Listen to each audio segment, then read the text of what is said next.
إن الله وملائكته يصلون على النبي يا أيها الذين آمنوا صلوا عليه وسلموا تسليما الصلاة والسلام عليك يا سيدي يا رسول الله وعلى آلك وأصحابك يا سيدي يا حبيب الله۔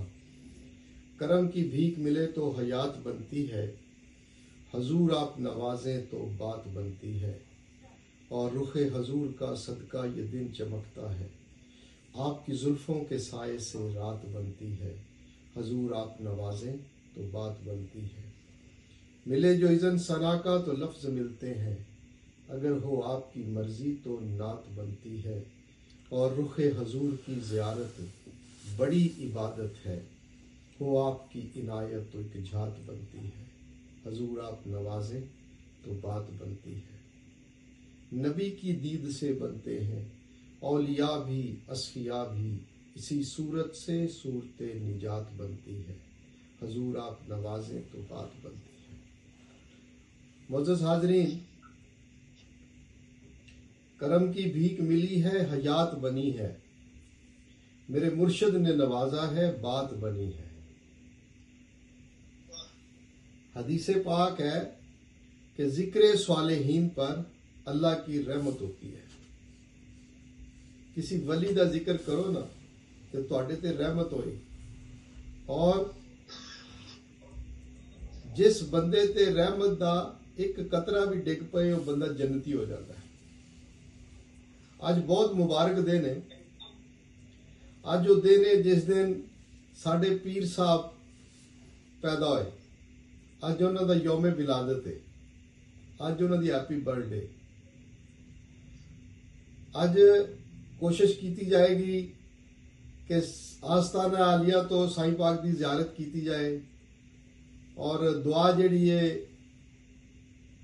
انہوں نے کہاں گے کہ فرمان ساڑے واسطے، اور انہوں دی زیارت کریے، اور انہوں دی برتھ ڈے میں سارے دی برتھ ڈے ہوتی ہے، ساڑے بچوں دی بھی ہوتی ہے، اسی منانے یاد رکھنے ہیں، تے جے نہ یاد رکھیے تو بچے ناراض ہو جاتے ہیں بھی ابا تیرے نال ساڈے نال تینوں اینی بھی محبت نہیں کہ ساڈا ڈیٹ آف برتھ یاد نہیں ہے گی۔ ہوں اسی آپ دا پیمانہ مقرر کر لئیے کہ سانو کنو کنو یاد ہے آپ دے پیر صاحب دی برتھ ڈے، یہ آپ حساب لا لیا جے گھر بہ کے کہ پتر جنی محبت پیر نال ہیگی ہے، بیوی جنی محبت پیر نال ہیگی ہے، بیوی نوں ہیپی برتھ ڈے کہندے جے۔ یہ حساب تسی آپ لا لیا جے، تے پھر ویکھیا جے کہ اسی کتنے کے کھلوتے ہیں تے پیر کتنے کے کھلوتا ہے۔ پیر صاحب دے ایک مرید نے خلیفہ ساجد صاحب اسلام آباد سائیاں دی برتھ ڈے سی،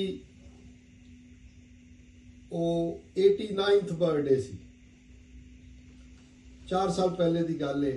اج سائیں پاک دی عمر مبارک جڑی وہ 93 سال ہو گئی ہے۔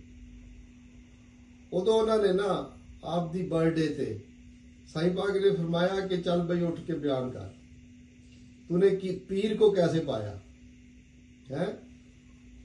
انہوں دی معروضات نے وہ تاری خدمت پیش کرنے، وہ ایسی ہستی ہے کہ سائیں پاک نے انہوں نے مائک دین تو پہلے فرمایا سی کہ عام خلیفہ نہیں ہے گے، یہ وہ خلیفہ نے جنہاں نوں میرے نبی پاک صلی اللہ علیہ وسلم نے زارہ زیارت عطا فرمائیے 180 واری، اور یہ وہ خلیفہ نے جڑے اگلے جان گئے لوکاں دے نال گل کر لیندے نے، انہاں نوں قبر کشف قبور حاصل ہے۔ انہاں نے جو اس وقت بیان فرمایا میں تہاڈی خدمت پیش کرنے دی کوشش کرنا، وہ مفہوم ایز اٹ از تے نہیں ہو سکتا۔ خلیفہ ساجد صاحب فرماندے نے کہ میں اجے سائیاں دا مرید نہیں ہویا سی، میں آیا ملیا سائیاں نوں چلا گیا، جڑے بندے نے مینوں کہا کہ تو ایتھے مرید ہو جا، 2 مہینے بعد مینوں سرکار غوث پاک نے زیارت عطا فرمائی اور فرمایا کہ جا پیر علی محمد صاحب دا مرید ہو جا۔ خلیفہ صاحب فرماندے نے میں آیا تے سائیاں نے نا آپ دروازہ کھولیا، تے دروازہ کھول کے نا فرمان لگے کہ ہن تاں تینوں یقین آ گیا نا ਕਹਿੰਦੇ ਮੈਂ ਅਜੇ ਕੋਈ ਗੱਲਬਾਤ ਨਹੀਂ ਕੀਤੀ। ਸਾਈਂ ਫਰਮਾਨ ਲੱਗੇ ਉਹਦਾ ਤੈਨੂੰ ਯਕੀਨ ਆ ਗਿਆ ਹੈ। ਉਹ ਕਹਿੰਦੇ ਕਿ ਇਸ ਤਰੀਕੇ ਦੇ ਨਾਲ ਮੈਂ ਮੁਰੀਦ ਹੋਇਆ ਤੇ ਜੋ ਮੈਨੂੰ ਮੇਰੇ ਪੀਰਾਂ ਨੇ ਅਤਾ ਕੀਤਾ। ਕਹਿੰਦੇ ਕਿ ਮੈਂ ਉਸ ਦਿਨ ਜਿਸ ਦਿਨ ਆਪ ਦਾ ਮਿਲਾਦੇ ਪਾਕ ਦੀ ਮਹਿਫਲ ਸੀ, ਆਪ ਦੀ ਬਰਥਡੇ ਸੀ, ਯੌਮੇ ਵਿਲਾਦਤ ਸੀ, ਫਰਮਾਉਂਦੇ ਕਿ ਮੈਂ ਅੰਮੀ ਹਜ਼ੂਰ ਦੇ ਦਰਬਾਰ ਤੇ ਗਿਆ, ਸਾਈਆਂ ਦੀ ਮਿਸਿਸ ਜਿਹੜੇ ਨੇ, ਔਰ ਉੱਥੇ ਜਾ ਕੇ ਤੇ ਮੈਂ ਉਹਨਾਂ ਨਾਲ ਮੁਲਾਕਾਤ ਕੀਤੀ ਤੇ ਫਰਮਾਨ ਲੱਗੇ ਕਿ ਅੱਜ ਮੈਂ ਬਹੁਤ ਜ਼ਿਆਦਾ ਮਸਰੂਫ ਹਾਂ। ਪੁੱਛਿਆ ਕਿ ਅੰਮੀ ਜੀ ਤੁਸੀਂ ਕਿਵੇਂ ਮਸਰੂਫ ਜੇ? ਫਰਮਾਇਆ ਕਿ ਜੰਨਤ ਦੀਆਂ ਸਾਰੀਆਂ ਔਰਤਾਂ ਤੇ ਹਜ਼ੂਰ ਸੱਲੱਲਾਹੁ अलैहि वसल्लम ਦੇ ਖਾਨਦਾਨ ਦੀਆਂ, ਆਪਦੇ ਅਹਿਲੇ ਬੈਤ ਦੀਆਂ ਸਾਰੀਆਂ ਮੈਨੂੰ ਮੁਬਾਰਕ ਦੇਣ ਆਈਆਂ ਨੇ ਕਿ ਅੱਜ ਤੇਰੇ ਮੀਆਂ ਦੀ ਹੈਪੀ ਬਰਥਡੇ ਹੈਗੀ ਹੈ। ਹਾਂਜੀ, ਇਹ ਅਜ਼ਮਤ ਹੈ ਤੁਹਾਡੇ ਸਾਈਆਂ ਦੀ। ਔਰ ਹਜ਼ੂਰ ਸੱਲੱਲਾਹੁ अलैहि वसल्लम ਨੂੰ ਇੱਕ ਸਾਡੇ ਪੀਰ ਭਾਈ ਨੂੰ ਨਾ ਹਜ਼ੂਰ ਨੇ ਜ਼ਾਰਾ ਜ਼ਿਆਰਤ ਅਤਾ ਫਰਮਾਈ। ਜ਼ਾਰਾ ਤੌਰ ਤੇ ਉਹ ਵੇਖ ਰਿਹਾ ਕਿ ਹਜ਼ੂਰ ਦੀ ਮਹਿਫਲ 'ਚ, ਤੇ ਮਹਿਫਲ 'ਚ ਕੀ ਵੇਖ ਰਿਹਾ ਕਿ ਸੱਜੇ ਪਾਸੇ ਸੈਯਦਨਾ ਸਦੀਕ ਅਕਬਰ ਬੈਠੇ ਨੇ, ਦੂਸਰੇ ਪਾਸੇ ਪੀਰ ਸਾਹਿਬ ਬੈਠੇ ਨੇ, ਸਾਈਂ ਬਾਬਾ ਤਸ਼ਰੀਫ ਫਰਮਾ ਨੇ ਹੈ। ਤੇ ਫਰਮਾਇਆ ਨਬੀ ਪਾਕ ਸੱਲੱਲਾਹੁ अलैहि वसल्लम ने कि जिवें मैं सदीक अकबर नाल मोहब्बत करना उस तरह मैं अली मोहम्मद नाल मोहब्बत कर। क्यों? और वजह भी दसी। वजह ये दसी कि जिस तरह सदीक अकबर ने मेरे नाल मोहब्बत की है उस तरह ही मेरे नाल पीर अली मोहम्मद साहब ने मोहब्बत की है। और मैं अगली गल दसा कि मैं आशिक हाँ पीर अली मोहम्मद का। पीर अली मोहम्मद मेरा आशिक नहीं, मैं आशिक हाँ पीर अली मोहम्मद ते। कि जिस तरीके दे नाल पीर अली ने मेरी तारीफ की है, अज तक जमीन ते किसी ने मेरी इस तरह तारीफ नहीं की। ये पीर साहब दे हजूर सल्लल्लाहु अलैहि वसल्लम खुद आप दी तारीफ फरमा रहे ने। और सैयदना सदीक अकबर दा इश्क और मुहब्बत तुहानू सारिआं नू पता है। और ये तुसी वेखो कि रब भी मेरे नबी पाक ने इश्क करदा, सैयदना सदीक अकबर भी करदे ने, पीर अली मोहम्मद साहब भी करदे। या रसूल अल्लाह तुसी किहदे नाल मुहब्बत करदे हैं? फरमाया मैं पीर अली नाल भी मुहब्बत करना, मैं तुहाडे नाल भी मुहब्बत करना है, अपनी उम्मत नाल मैं मुहब्बत करना। किन्नी मुहब्बत करदे नबी पाक सल्लल्लाहु अलैहि वसल्लम है। और सदीक अकबर दा इश्क किवें दा है? हजूर सल्लल्लाहु अलैहि वसल्लम दी बारगाह दे विच ना हजूर ने फरमाया सहाबा कराम आ मेरे कोल ना एक किताब आई है, इस किताब दे विच 70,000 बंदियां दे नाम लिखे ने जिन्हां नू रब ने बगैर हिसाब किताब तो बख्श दिता है। सैयदना सदीक अकबर कोल बैठे ने। या रसूलुल्लाह सल्लल्लाहु अलैहि वसल्लम में 70,000 तो थोड़े ने, उम्मत तक क्यामत ताईं चलनी है, तुसी होर जन्नती बना दिओ। हजूर ने नहीं फरमाया कि मैं जन्नती नहीं बना सकता, फरमाया कि जेड़े 70,000 बंदे ने इन्हां चों हर एक बंदा अपने नाल 70,000 बंदा जन्नत लैके जाएगा। या रसूल अल्लाह उम्मत तो 70 बर्रे आज़म चली जानी है। ये तो इन्ने बंदे जिन्ने किन्ने बंदे बन गए, तकरीबन 5 लाख बंदा बन जाता है। 4,90,000 7 7 49 4,90,000 बंदा बन जाता है। हजूर है तो इतने सऊदी अरब भी हो जाना, तो उम्मत तक जी मुख्तलिफ बर्रे आज़मा चोनी है, तो बड़ी दूर तक काम जाना। तो हजूर तुसी होर जन्नती बनाओ। आपने फरमाया कि ये जेड़ा 4,90,000 बन गया ना, इन्हां चों हर बंदा आपदे नाल 70,000 बंदा होर लैके जाएगा।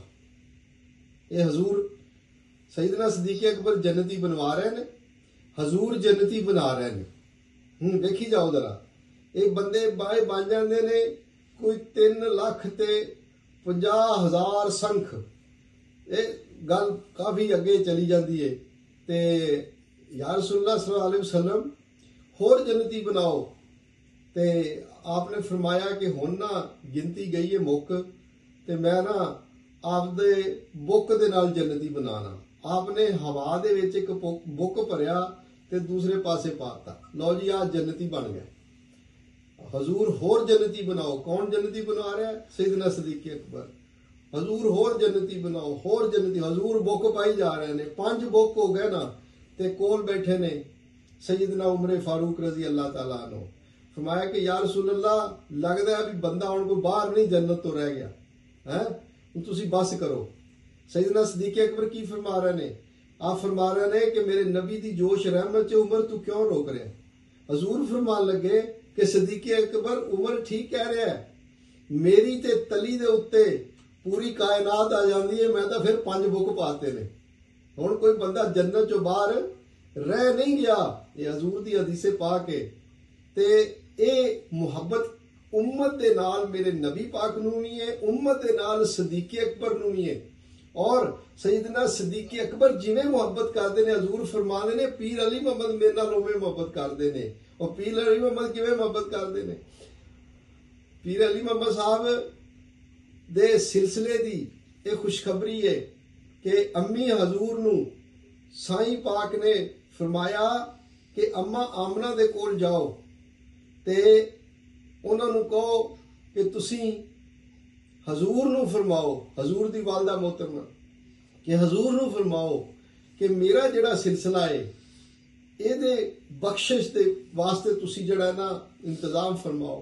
जवाब की आया कि जिहड़ा भी मुरीद होएगा पीर अली मुहम्मद साहब दा, अम्मा आमना फरमांदियां ने हजूर ने फरमाया है कि मैं शफात करांगा उस मरीद दी आने वालियां 9 नस्लां दी।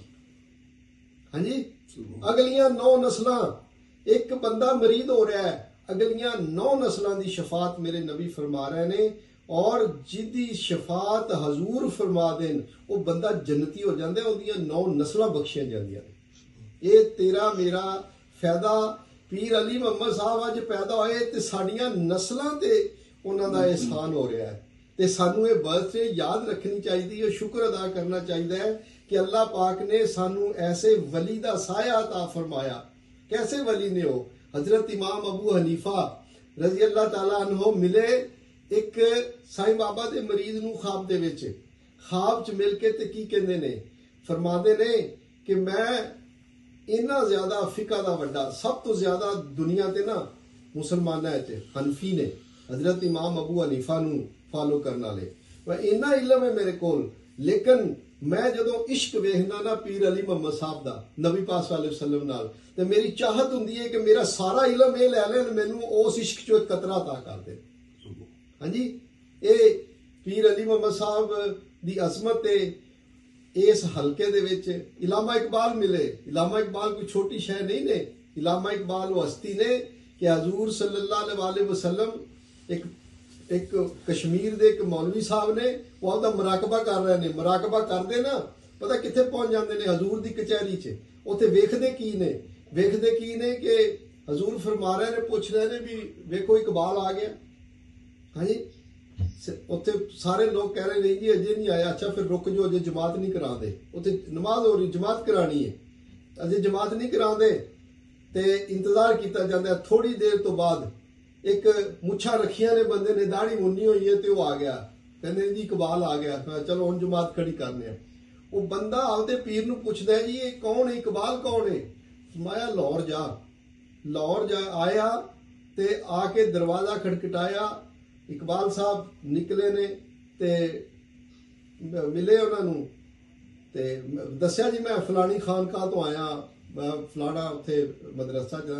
उन्हें कहा जी अच्छा ठीक है, जो असीं तुहाडी खिदमत कर सकते। वो कहते मैं खिदमत करान नहीं आया, मैं ते रब दा शुक्र अदा करना आया कि मेरियां 2 मुश्किलां हल होईयां।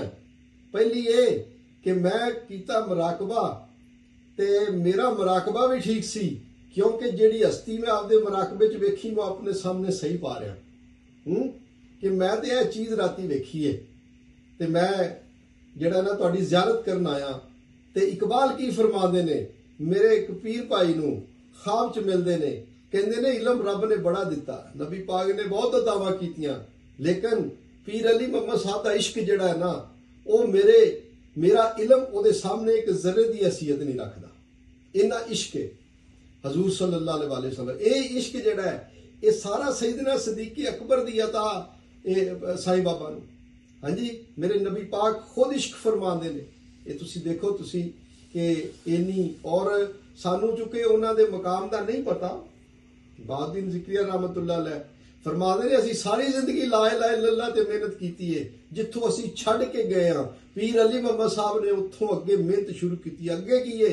ਮੁਹੰਮਦ ਰਸੂਲullah, ਹਰ ਸ਼ੈ ਹਜ਼ੂਰ ਸੱਲੱਲਾਹੁ अलैहि वसल्लम ਦੀ ਤਰਫ ਜਿਹੜੀ ਹੈ ਉਹ ਹਰ ਤਵੱਜੋ ਉਧਰ ਆਪਦੀ ਜਿੰਨੀ ਵਸੀਲਾ ਨਜਾਤ ਵੇਖ ਲਓ, ਆਪਦੀ ਕੋਈ ਗੱਲ ਵੇਖ ਲਓ। ਮੈਂ ਮਰੀਦ ਹੋਣ ਗਿਆ, ਮੈਨੂੰ ਸਾਈਂ ਬਾਬਾ ਖਾਬ ਚ ਮਿਲੇ ਇੱਥੇ ਲੰਦਨ ਚ, ਨਾ ਮੈਂ ਉਹਨਾਂ ਦਾ ਚਿਹਰਾ ਮੁਬਾਰਕ ਵੇਖਿਆ, ਨਾ ਉਹਨਾਂ ਦਾ ਨਾਂ ਸੁਣਿਆ, ਨਾ ਕੁਛ ਹੋਇਆ। ਹਾਂਜੀ, ਤੇ ਮੈਂ ਸਰਕਾਰ ਦਾ ਮਰੀਦ ਹੋਣ ਗਿਆ, ਮੈਨੂੰ ਪੁੱਛਣ ਲੱਗੇ ਤੇਰਾ ਨਾਂ ਕੀ ਹੈ? ਮੈਂ ਦੱਸਿਆ ਜੀ ਮੇਰਾ ਨਾਮ ਗੁਲਾਮ ਰਸੂਲ ਸਫੀ ਹੈ। ਤੇ ਫਰਮਾਨ ਲੱਗੇ ਕਿ ਇਹ ਸਫੀ ਦਾ ਕੀ ਮਤਲਬ ਹੈ? ਮੈਂ ਜੇ ਹਿਸਾਬ ਨਾਲ ਸਫੀ ਹਜ਼ਰਤ ਆਦਮ अलैहिस्सलाम ਦਾ ਲਕਬ ਹੈ ਜੀ, ਪਹਿਲਾ ਕਲਮੇ ਚ ਆਉਂਦਾ ਲਾ ਇਲਾਹਾ इल्लल्लाह आदम सफ़ीउल्लाह, ਤੇ मैं क्या ਜਿਹਦਾ ਇਹ ਮਤਲਬ ਹੈ ਦੋਸਤ। फरमान लगे नहीं, कहते आपने फरमाया सफ़ी मुस्तफा चो निकलिया। हाँ जी, तुसी कोई गल कर लो, मेरे नबी पाक सल्लल्लाहु अलैहि वसल्लम तो गल उन्हां दी निगाह जिहड़ी हजूर दे चेहरा अनवर तो इधर उधर जाती ने, कहते सफ़ी मुस्तफा चो निकलिया। और गल ठीक है, तो आदम भी नबी पाक सल्लल्लाहु अलैहि वसल्लम दे नूर तो बने ने ना, है नबूवतां नबी सारे हजूर दे नूर तो बने ने, ते सफ़ी जिहड़ा हजूर ते किवें किवें उस तो बगैर बन गया। ते ये जिहड़ी साईं पाक दी जिहड़ी अजमत है ना, ये अल्लाह करे साडे च भी आ जावे। सईदना सदीक़ अकबर हाँ जी सारा कुछ लिया के रख देंदे ने, ये मतलब ना। ते घर क्या छोड़ के आए हैं, क्या छोड़ के आए सदीक़ घर में? ते फरमान लगे अल्लाह और अल्लाह दा रसूल, या रसूलल्लाह अल्लाह और अल्लाह दा रसूल। और इकबाल उन्होंने बड़ा खूबसूरत करके बयान करते रहे कि परवाने के लिए शमा, बुलबुल के लिए फूल बस, और सिद्दीक के लिए है खुदा का रसूल बस। इस तो अगे गल ही कोई नहीं, ना इस तो अगे ना इस तो पीछे। हुण साईं पाक की गल सुनो। साईं पाक ने एक बंदा आंदा है, वो दो जगह ते ओदा पीर खाना है, दो गद्दियां दा मालक है। हाँ जी, आके ते साइयां दे कदमां 'च बह जांदे ते कहंदे मैनू मरीद कर लो। कोई आम बंदा आके होवे तां ठीक है, वो पीर है, दो गद्दियां दा मालक है, खुद गल सुनांदा है, साइयां दे कदमां 'च बह जांदा मैनू मरीद कर लो। साईं फरमांदे ने क्यों, तू ते आप दो गद्दियां दा मालक है। ते फरमान लगा जी जो मैं वेख्या ना वो मैनू ही पता है, दस की वेख्या तू? मैं जी मैं ख्वाब वेख्या राती कि एक फरिश्ता आया है, उन्हें एक कंटेनर भरिया है चाबियां दा, जन्नत दी चाबियां, जन्नत दे महलां दीयां चाबियां, ते क़यामत दा दिन है ते तुहाडी बारगाह च हाज़र हुंदा कि हजूर है तुहाडे मरीदां दी जन्नत दी रैश दीयां चाबियां ने, लै लो। तुसी फरमा दे जे कि यार ये चाबियां इधर कर, तू मैनू ये दस भी मेरे नबी पाक कित्थे ने। चाबियां एक साइड ते कर, ये नहीं चाहिदियां, मैनू नबी पाक चाहिए ने, दस नबी पाक कित्थे ने। ते सिद्दीक के लिए है खुदा का रसूल बस। और ये अंदाज पीर अली मोहम्मद साहब दा है कि जिहड़ा है वो हजूर तो अलावा कुछ चाहते ही नहीं। जन्नत भी गवारा है मगर है कातबे तकदीर, मेरी किस्मत में मदीना लिख दे। है कि हजूर दे चेहरा अनवर तो अलावा, हजूर दी जाते पाक तो अलावा मेरे पीर साहब ने कदी कोई होर शै नहीं मंगी। और ना अपने मरीदां नूं ये क्या है, तुसी जदों भी जाओगे हर अदा नबी पाक सल्लल्लाहु अलैहि वसल्लम दी मेरे पीर साहब दे विच तुसी पाओगे। एक मरीद कहता है कि 2 महीने होए मैनू मरीद होए नूं, मैं आया साइयां दी खिदमत च, ते साइयां ने मैनू ना महफल खत्म हुई ते आपदे सामने बा लिया। मैं की वेखना पिया कि थोड़ी थोड़ी देर बाद ना साईं पाक दा जिस्मे पाक और चेहरा पाक जिहड़ा है ना, वो हजूर पाक सल्लल्लाहु अलैहि वसल्लम दी शक्ले पाक च बदल जाता है। कहता मैं 3 दफा ये मुशाहदा किया और सरकार साईं पाक मुस्करा रहे हैं। है जी, ते ये जड़ियां चीज़ां ने ये रूहानियत, क्योंकि अकल की हद से परे बंदा मोमन के लिए लज्जत